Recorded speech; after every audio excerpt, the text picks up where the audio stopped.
Good morning. This is Coffee with the Summerland Kids. Here we go. It is July 9th. Oh my God. It's episode 67 of the Coffee with the Summerland Kids. And it's 62 degrees right now in Summerland, a cool 62 with a high today of 78, which is a nice temperature, mostly sunny for Summerland. So that's how they like it in California. Oh yeah. Just comfortable day at the beach. Another comfortable day at the beach.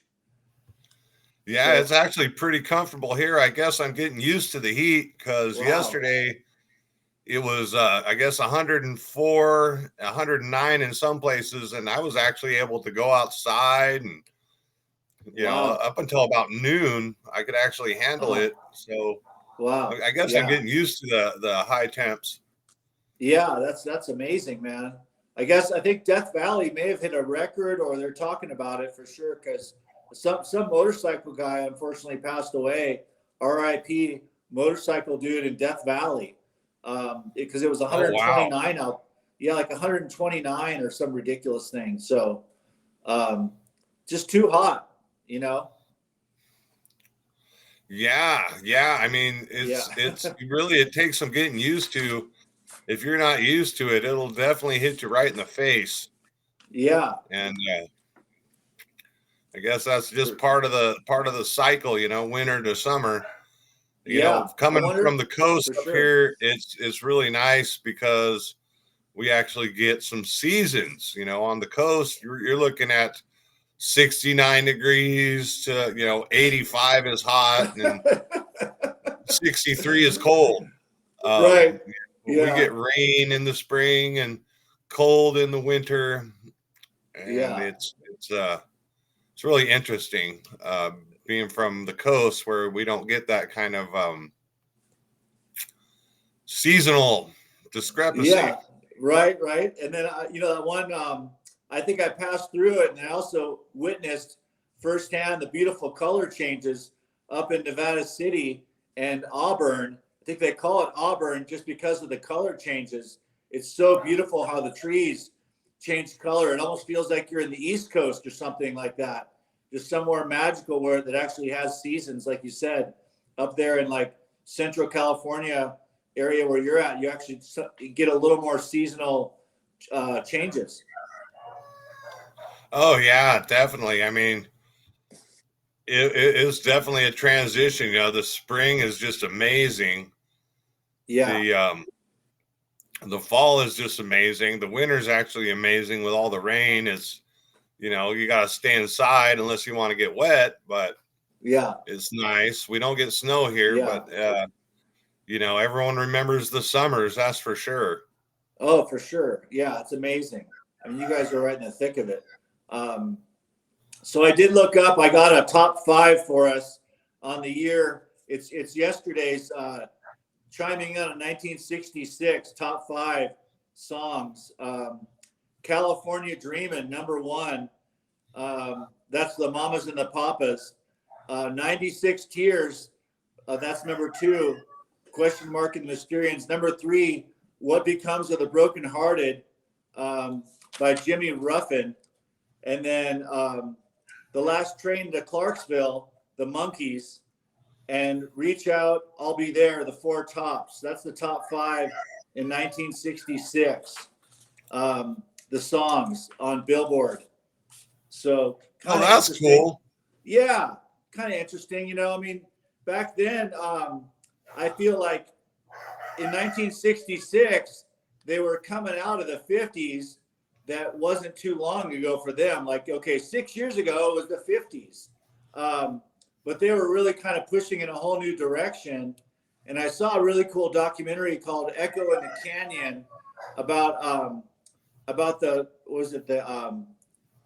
Topanga Canyon, I think it is, in Los Angeles, where a bunch of artists ended up being in California right off in a beautiful little country setting that provided them a wonderful place. And the vibe back then was just so on. I mean, which I think was 69. Just so much cool. Young people were essentially looking like yourself, with the growing the facial hair and all that stuff, because the 50s was for the facial hair and long hair. The 50s was more crew, more like this, just that straight laced, mom, dad, 2 kids, the car, the whole like normal, like the 50s.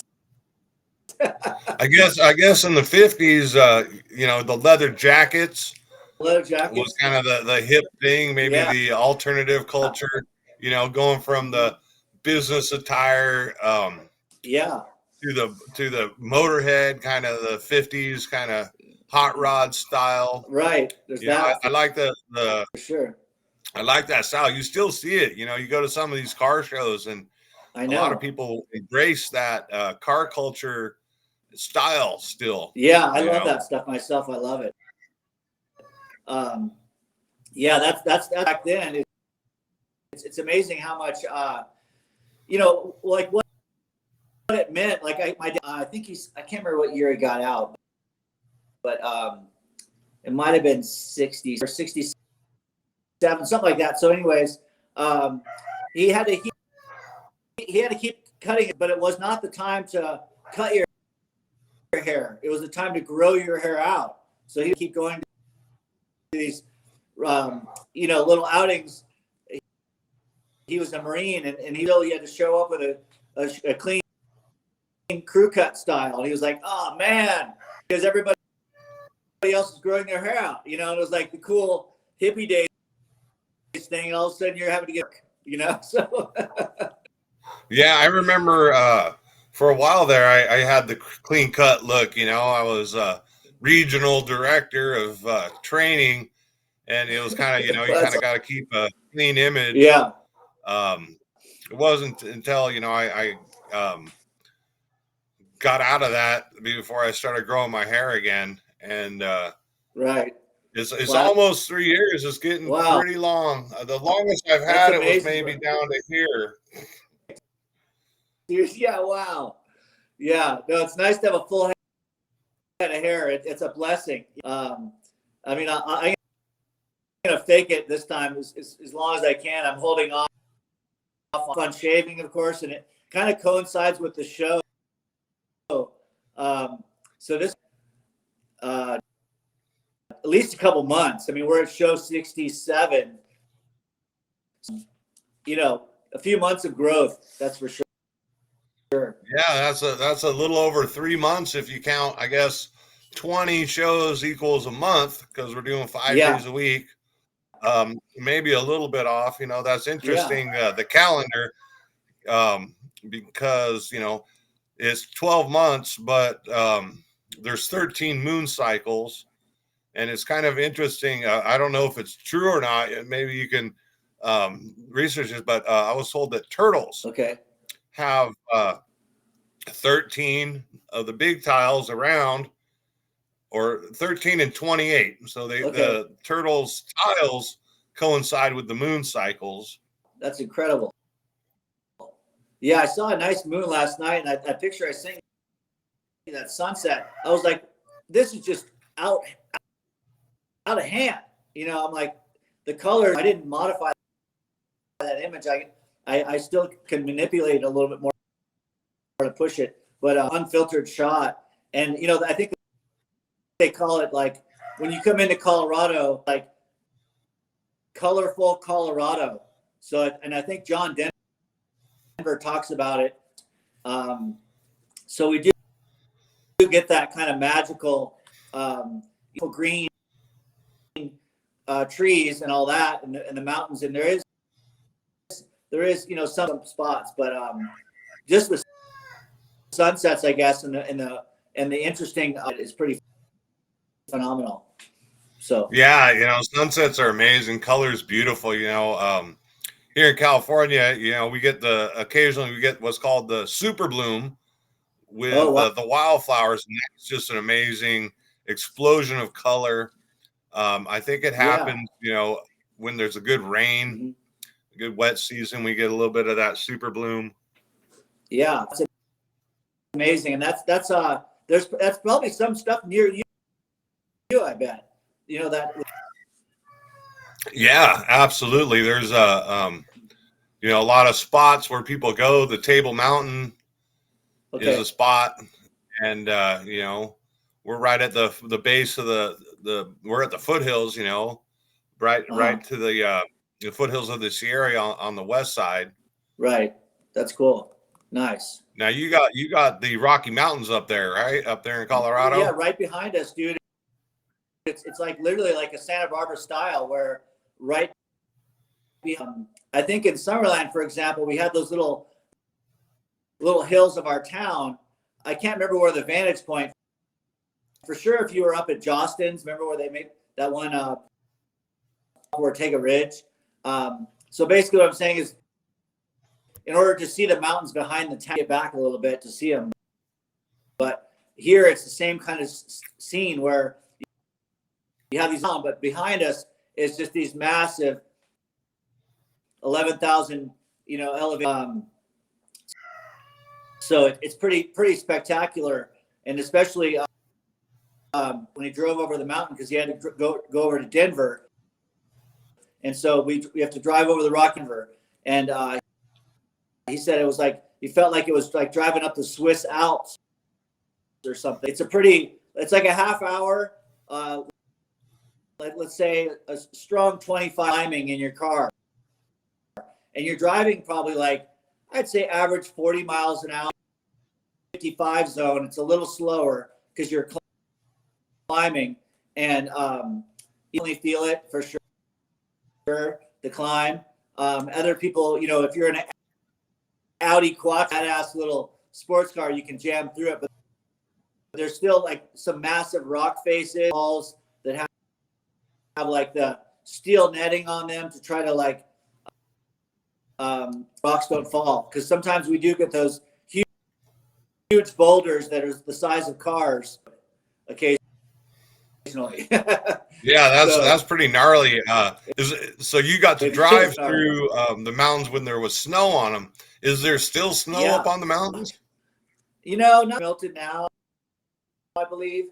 I'm sure there's some cracks and crevices up there, but now we've had some nice warm days, and we've had an abundance of rain. I think that rainfall has given it melted it off as well and assisted the rivers finally subsiding from its peak. I'd say a week ago we had another couple inches of rain happen, so we definitely had a long drawn out snow runoff as well as a month early with the rains. So it's been nice and wet and for us, because we're also in that fire danger kind of vibe. It's been years. I think the locals would say that we've been far under snowpack numbers from, looking back in time. It was just a amount of snow back in the day, let's say 20 years ago or something. Yeah, it's times change, seasons change, and the cycles change. I mean, being here in California, we know that there's drought season, and then there's El Nino. We got lots and lots of water, and you look at, I don't know if you watch anything about like ancient history or pre-modern times, where I guess where the Sahara Desert is, it used to be a lush rainforest. And so, I imagine there's cycles on bigger scales. We got the day-night cycle, we got the moon cycle, we got cycles like the El Nino. They talk about the ice ages, and it's just really interesting to think about that kind of stuff for me anyway, because, we've got such a limited time in this realm, being, about 70 or 80 years old, if you're lucky. It's not even a century. We were talking about, in the 50s, we weren't even around in the 50s yet. We're still exactly influence. Yeah, big time. I know, it's amazing, and that's a good point. And nowadays, there's computer technology where they're putting buoys out in the ocean that they never were able to, read the even the wave size, the swell size, the water. So we know more now than we've ever known before about our climate. And just like what he said, controversy surrounding climate change. I don't know much about all that stuff, but I mean, it's all I can say is, heck, California is experiencing some. In Santa Barbara County, I believe that lake fire is now not contained. I think it's 20 miles from Santa Ynez or something like that. They were saying. Oh wow, yeah. I guess Yeah. I looked this morning, and the Thompson fire, the one that hit us around here, it is 100% contained. So oh, good. That's Congratulations. good. They lost some structures, but we're I guess in this area they're kind of used to fires. There's fires almost every couple years, and there's still people that are devastated. They're still trying to recover, and it's just. I guess we got to deal with nature one way or another. Whether it's fires, storms. One good thing about it, for at least some of my people, some of my friends, is the gold. Because it's burning off all the underbrush, so you can kind of expect to make it easier to find gold. And then, of course, when there is no underbrush and we've had fires, and then we get a year of rain falling, that washes a lot of the rain down, washes a lot of the gold deposits down and stuff. So that's I guess try and find a positive note, right, on the negative things. I guess everything has its what do they call it, polarity, or there's the good yin and the yang. How would you know what a good day is unless you've gone through a couple bad days? So it does give some perspective. Yeah, for sure. How do you know a good cup of coffee if all you've ever had was good coffee? You just be like, oh no.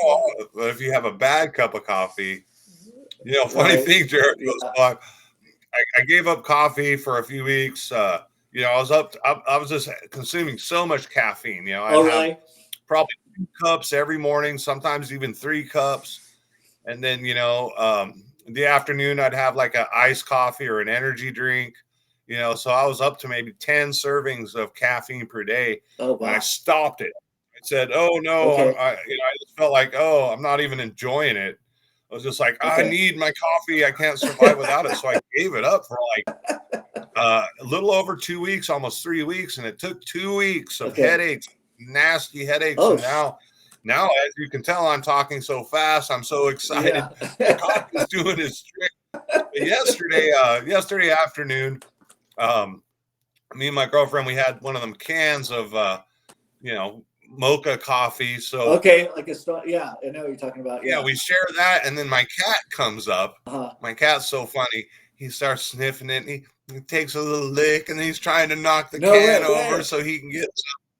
The cat's so funny. And then he figured out, because we got one of those little boxes of treats, little kitty treats, right? He really likes those. He'll buy every morning and stretch up on me and give me this look, and I know exactly what he wants. But the other night, the girlfriend says she got up and the box had been knocked over on the ground.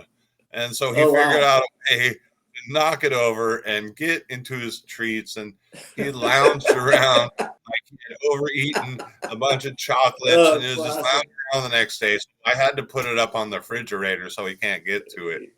But it was hilarious. Yeah. You guys it's almost like going to grandma's house or something and looking for something, Cats are like they're zoned in on that stuff. They just love it. Yeah, that's cool.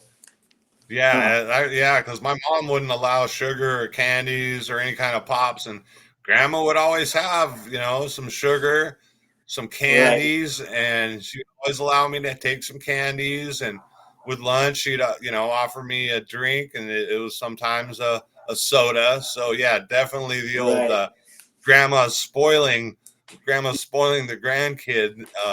Classic. It's really, really cool. I really miss my grandma, and it was one of the greatest things in my life, because when I was young, we're talking 3rd, 4th grade, I would ride my bike over to her house, and So I would awesome. get, a little bit of money to mow the lawn, to work in the garden, run the rototiller. I guess I was big for my age, so I could run the rototiller, and I would take that money, and I always would ride my bike over there thinking, oh yeah, I'll just work a few months and save enough for my home council. But then I would take that money every day as soon as I got it and ride straight to the video game arcade. Right. That's and then rad.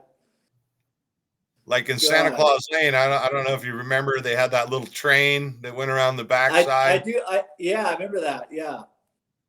And then so I'd ride up there because they ended up having a little video game arcade right there at Santa Claus Lane. Classic. Yeah. Do you remember what? So I dumped what games. Was it a mix of pinball, or do you remember the games that were there? I wonder if they had. They didn't have as good a selection as Carpinteria. I know Carpinteria had a really, really good arcade. That was the first time I played Super Pac-Man, and then the State Street arcade. I know. It was just amazing. Yeah, I remember Missile Command. Remember Missile Command? That one, because that had the trackball controller. Yeah, it had the ball. Yeah, exactly. It just was. I think kids, to me, like would still get a thrill out of that. All know what it is. I mean, they're super keyed in on video games, of course, but the old style of the games all being in one room. I mean, there's something about that experience. I think it's definitely come back to some degree in some areas where they have the barcade thing, because I think they've understood that the audience is aged up a bit. So they can sell beer and give you free gameplay or their program. But it is pretty cool that there's one in downtown LA that I believe it's called 82, and I think it's based. And it's right downtown, easy to find. They own the building, but it's got to be interesting being in those neighborhoods. By happenstance, all of a sudden the neighborhood, and it's just pretty wild how maybe the rent was like $3,500 or whatever it was when they started, but now that same if they're somehow keeping up with the market, oh man, $8,000 or something, so it's it's incredible.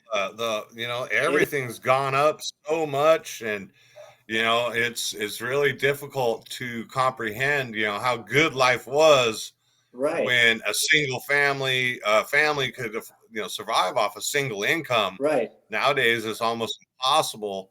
But switching back over to the arcade stuff, it's like I remember when I was in the Valley, 10 years ago or whatever, they had a couple of those little arcades. One of them was more geared towards, like kids, because they would have you could, rent out the whole place for a birthday party. But one of my favorite places to go was the pinball. Like there was a little you can eat. It was called Ace Goji in the Valley there. And it was all you can eat, Korean barbecue. But in the back room, they had a bar. And one of the owners there was really into pinball. So it was wall-to-wall pinball machines. They'd had a club. They had tournaments. And, I guess he was a distributor because every couple of weeks there'd be new games. Oh, my God. And every now and then they'd have release parties. So where the pinball manufacturer would come in and they'd put it right in the middle, one or two pinball games, kind of right in the middle. And it was the freshest, newest pinball machine that was out. And so every couple of weeks they change, and I really love that place because I back when I was drinking beers, I'd go in and have some IPAs because that was the kind of beer I like, and dump about maybe $10 in the games. Sure, they're $2. Some of them are $2, but he had one wall like 5 or 6 of them were retro. So there was Okay. like the retro games, and Yeah. then he had all the different manufacturers. One of them was called Wow. Panama Jacks or Panama something. And Okay. it would, like, if you were in the middle of a multi-ball and getting all the bonus, it would flash a picture of you. Oh, And it would, so you could shit, see no you way. getting all this excitement. And boom, right That's in the awesome. instant that you hit the bonus or something when you hit the multi-ball or whatever. Yeah. I thought that was pretty cool. That's And then some of the other classic. games that Wow. were just like, they look kind of basic, there wasn't like a bunch of different things on it, but it was the gameplay would change, right? So Okay. you get a certain level, the lights would change, the magnets would change Huh. because they have the magnetrons and stuff inside. Right. And so Yeah. even though it didn't have all the styling as, say, like Pirates of the Caribbean or Godzilla with a theme, it was just lights. It was a grid. And it was very simple, basic looking game, but as the play progressed, And that was one of my favorite games. I forget what it was called, but yeah, I remember at it, but Tron was so cool. Just that movie, just mind blowing. That those motorcycles that they had in Tron, the idea of getting immersed in like the video game atmosphere and VR. I think they're able to do that. I have no idea what they're doing, but I realized that simultaneously, LA and Denver, both. LA was very much cosplay and anime, it mentioned, and so more probably toward gaming, and definitely one of my friends, sort of a friend of a friend. His name's Harry actor, Asian American actor, and so he was there, and all his play girls and stuff. So it's interesting that LA and Denver were similar shows because Denver hosted. It's a comic convention, but it's comic anime all together. So they're there, and that was like a 3-day event. So I'm thinking I got to plan ahead because I just like the vibe. I like the whole. It's just fun to sure there is 100,000 people, which is a lot of people, but it was such the best attitude and three of them are dressed up. So that's fun. That aspect of the adventure, and I think that just sort of happened. I'd have to look it up. I did steampunk for a second years ago, and and it still sort of probably occupies some people's putting the time in. You said steampunk? Is that what you said? Steampunk? Yeah. I love that style. It's like retro but modern. It's like they got the machines, but it's super retro. I guess it's maybe our era. The retro. We're at that age where we're like, we're looking back on the 70s and the 80s, going, wow, that was such a great time. But that's when we were kids and didn't have responsibility, adulthood. We could spend our Saturdays playing video games versus nowadays, spending your Saturdays maintaining the yard, doing the grocery shopping, cleaning the house, all the adult things, I guess. I know, right? It seems like it takes so much time to doing all that stuff. We don't have a laundry. I go to the laundromat, and there's like a Sunday laundromat men's. The same guys go there every Sunday, so it's kind of classic. But nonetheless, good old days. It's was it getting your mind shifted space and like a game like. What was that game you got? The space shooter, the stand-up video game? Space Gun. Space Gun. Really surprisingly, amazing. To me, you really scored there. That was a good score, big time. Yeah, we did get rid of it, and it was cool because the guy that came and picked it up, that was his thing. He would restore these, and somehow, I'm not sure exactly, but somehow the kids played it. Whether the kid, then I don't know whether it was disabled kids or orphan kids or something like that, to where he would restore them, and so it was really nice that I know that it went to a good home. Where someone's going to spend the time and money to restore it, and that it's going to get some play time. Because when I had it in the garage for a little bit, everybody got to enjoy it a couple times before we got rid of it. That's always fun. At least you got some movement. It's like you that we were talking about, the thrill of the finding. Then there's also the thrill of the letting go. Aspect of things. Anyways. Absolutely, brother. It's that time again. Yeah, it's that time again. If you like us, share us out. Tell your friends, hey, watch these two crazy characters. They don't know what they're talking about, but they're having coffee and having a great time talking about stuff. Yeah, exactly. That's what we. Another great show, episode 67. Here we are. Have a great day, man. We'll see you. We'll just reach out. We're doing a lunchtime show tomorrow. So when. Oh yeah, it'll be after, probably around between 12 my time. Okay, I think 12, I should 12, be back. Okay, sounds good. Okay, yeah, just keep me posted. I'll be ready when you are. I'm chill. So. All right.